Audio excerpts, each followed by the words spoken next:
Jovens e velhos santistas, que alívio! O Santos voltou a vencer na Série B do Campeonato Brasileiro. Foi difícil, foi sofrido, foi no finalzinho, mas foi com a pitada dos meninos da Vila, né? Como sempre, como a gente sempre pede, os meninos ajudaram o Santos nesta vitória contra a Chapecoense. O gol foi do William Bigode, foi, mas um escanteio nasceu na jogada do Matheus Xavier, que tem 17 anos, né? E que na base joga do lado esquerdo. Só que no time do Santos entrou do lado direito, junto com o Pedrinho no segundo tempo.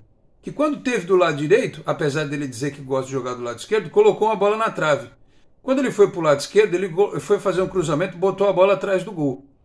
Então são esses pequenos detalhes que muitas vezes a gente não entende nas decisões do professor Fábio Carille, que aliás estava num desânimo miserável depois do resultado da partida, na coletiva que eu vi antes de gravar esse vídeo, mas não vou me aprofundar muito na coletiva dele não, só vou citar um detalhe aqui que ele falou e acho que ele tem razão. Torcedor ir para o estádio para xingar o jogador na hora do hino nacional, que nem fizeram com o Patati, não vá ao estádio. No estádio você vai para apoiar a partir do momento que você pisa no estádio. Depois que acaba o jogo, você pode cornetar, pode xingar, pode fazer o que for. Uma moleque está vestindo a camisa do Santos, ele ou qualquer outro, começou o jogo e antes do jogo é aplauso, é apoio. Não faz o menor sentido, não ajuda em nada, não constrói nada as pessoas irem pegar no pé no jogador jovem, seja ele qual for, né, apesar da bobagem, da asneira que fez, né, e o Patati precisa, apesar dele, não sei quem, a família, precisa começar a desenvolver outras valências intelectuais para começar a entender a vida de uma outra forma, além do mundo obscuro e oblíquo do TikTok, do Instagram e das redes sociais, né? Precisa ampliar, ler um livro, assistir uns filmes e tal, né? Abrir a mente. Porque o cara vai para a Europa, ele acaba mudando, né? Absorve outras culturas e tal. Pode começar a fazer isso aqui. Vai ser bom para ele.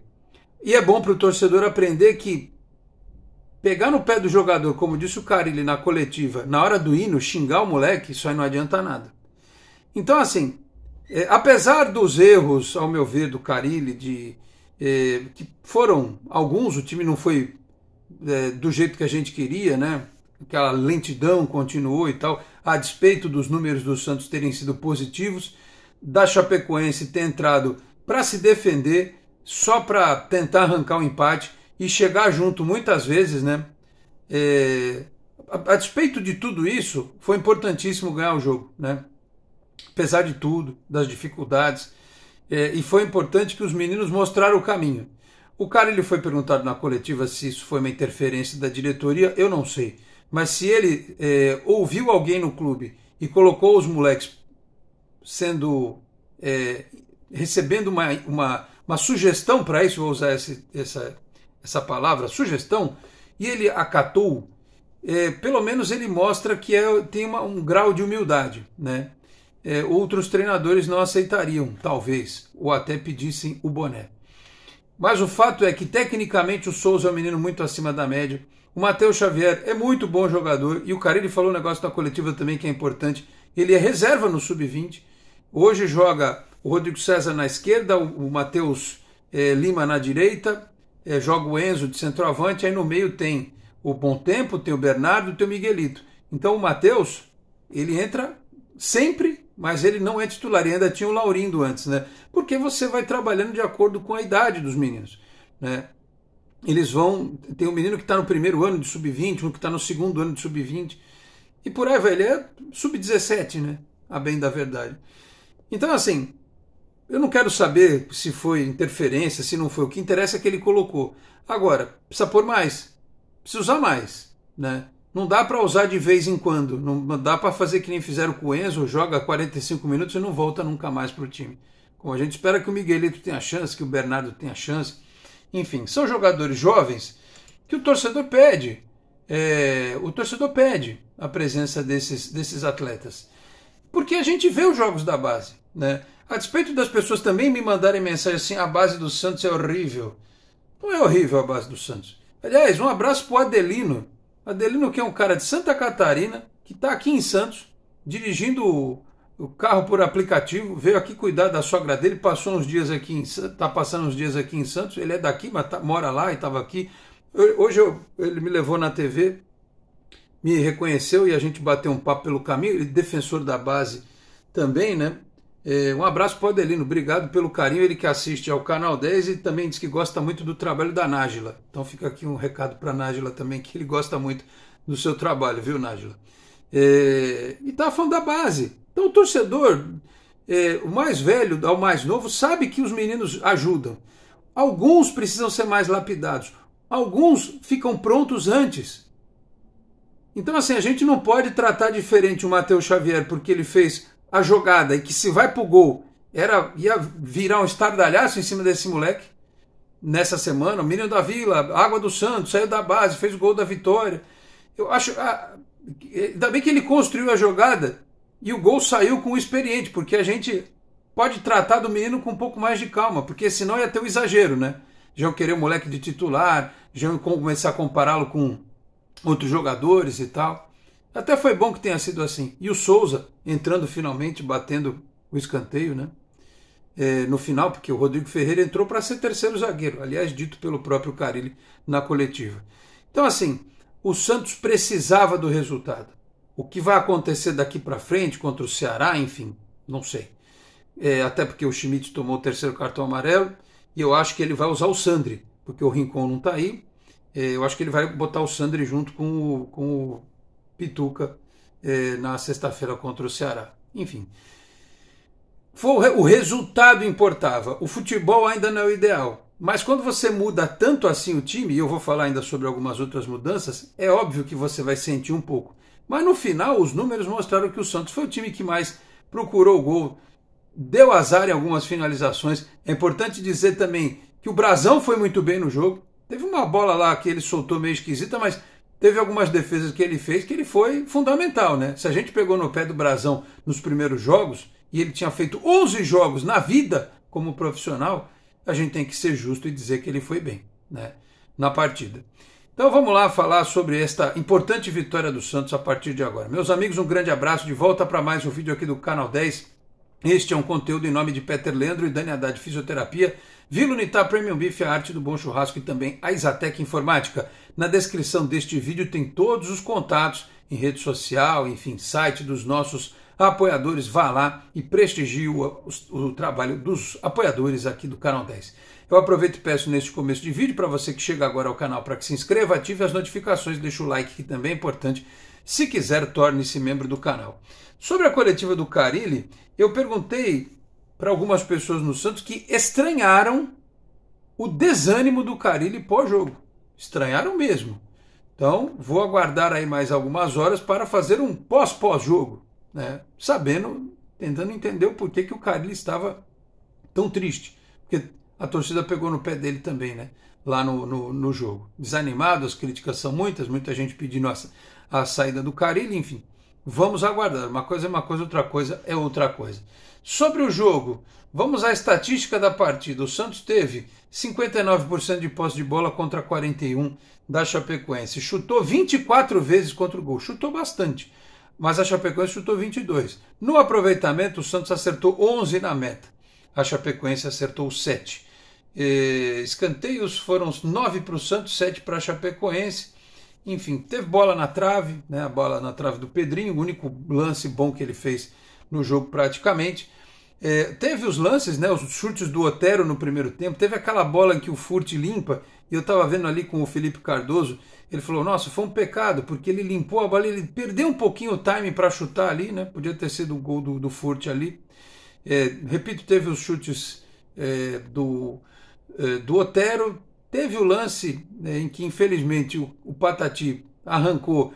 E esse é um dos trabalhos que tem que ser feito pelo treinador, pela comissão técnica, pelo próprio empresário. O Patati, alguém precisa dizer para ele assim, filho, você é o Wesley Patati, você não é o Cristiano Ronaldo, sabe? Por mais esforçado, por mais qualidade que você tenha, e não é tanto assim, mas no meio medíocre do futebol brasileiro hoje em dia, né? Porque a gente, lembram Vamos lembrar aqui, tem um monte de gente aí agora que tá... o Lucas Barbosa, olha só, o Lucas Barbosa no Juventude tá bem, tinha que trazer de volta, tá metendo gol, não sei o quê. Ele era odiado pela torcida do Santos ano passado. Tem um monte de gente pedindo de volta. Então, assim, os contextos precisam ser analisados. Às vezes o cara, num determinado momento, a característica dele e tal, ainda mais quando o cara é xingado na hora do hino, né? O cara talvez não renda, mas ele precisa aprender a tomar decisões. Por isso que eu dei essa dica, que ele precisa oxigenar o cérebro dele.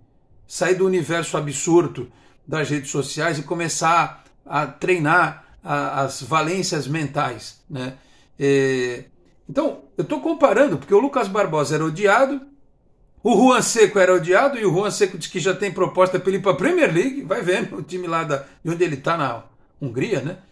Tem proposta da Premier League para ele ir para lá, e o Lucas Barbosa tinha gente querendo já trazer de volta para o Santos, que ele está metendo gol no Juventude. Com o Patati pode acontecer a mesma coisa. E com outros meninos pode acontecer a mesma coisa também.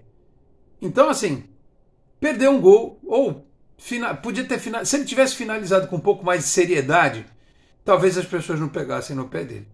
No segundo tempo, o tempo foi passando e o time foi entrando numa espiral. Foi perguntado na coletiva também por que o time baixa tanto, sente tanto quando a bola não entra. E o time estava marcando pressão melhor no começo do jogo, né? Estava trocando passes, estava chegando.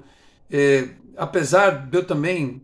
Eu ouvi a resposta do Carille, mas não entendi muito bem o porquê do Sherman e não do Aderlan. O porquê do Aderlan e não do Sherman, porque... mas é que o Patati marca menos. Então, mas quantas vezes o Pedrinho, que marca menos do que o Patati marca, volta para recompor, fazia a dobra ali de marcação com o Sherman. Aí ele quis botar experiência, bem da verdade, porque já ia ter o Jair.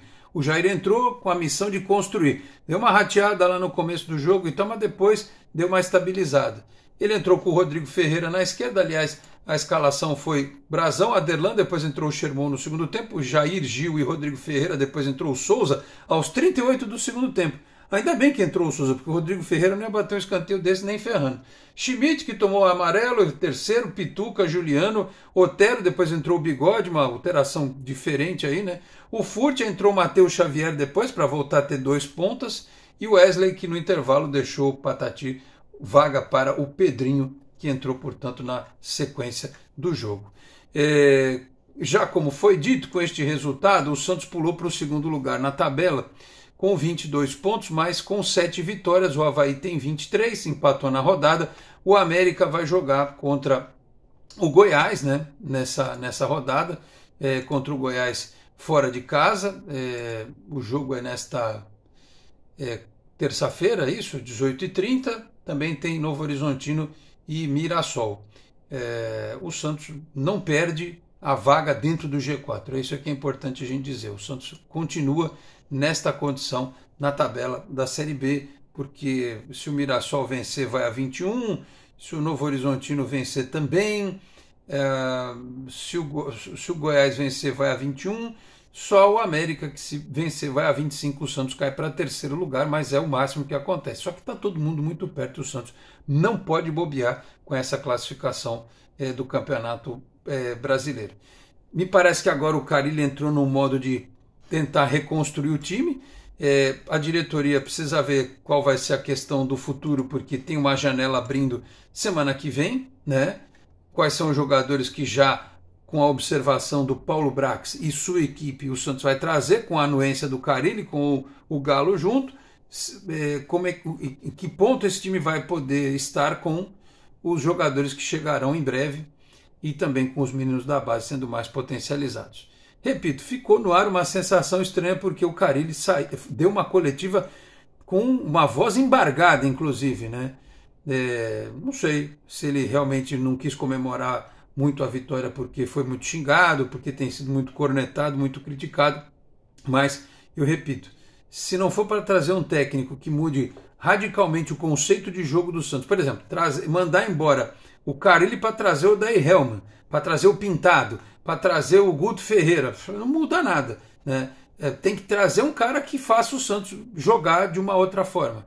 Não sei se vai acontecer, ainda mais com o resultado de vitória, e dependendo do que acontecer contra o Ceará também, e também da janela. Talvez seja realmente uma chance para o Carille extra, se com outros jogadores, com uma janela mais bem feita, ao contrário da anterior, que teve Patrick e tal, né? Se o Santos vai melhorar dentro do Campeonato Brasileiro da Série B, ao ponto de voltar à liderança, abrir vantagem e ter tranquilidade. Aí, como eu sempre falo, no ano que vem reavalia, vê se esse é o estilo de futebol que a gente vai querer ou não, tá bom? Então era isso, o Santos ganhou, era o mais importante, né? Eu não esperava realmente nenhum espetáculo, esperava talvez menos dificuldade, mas a Chapecoense é um time cascudo, com jogadores fisicamente muito fortes, que vieram para chegar junto no time do Santos e para tentar arrancar um empate. O jogo de sexta-feira contra o Ceará vai ter uma configuração completamente diferente. Vamos ver de que forma isso vai acontecer. Vamos esperar aí as próximas horas, né, o que nós vamos ter de bastidor de notícia aí para saber da sequência do trabalho no Santos Futebol Clube nesta Série B, tá bom? Reforçando que este aqui foi um conteúdo em nome de Peter Leandro e Dani Haddad Fisioterapia, Exatec Informática e Vila Unitar Premium Beef, a arte do bom churrasco. Eu vou ficando por aqui. Muito obrigado a todos pela audiência, um grande abraço e até a próxima. Tchau, pessoal.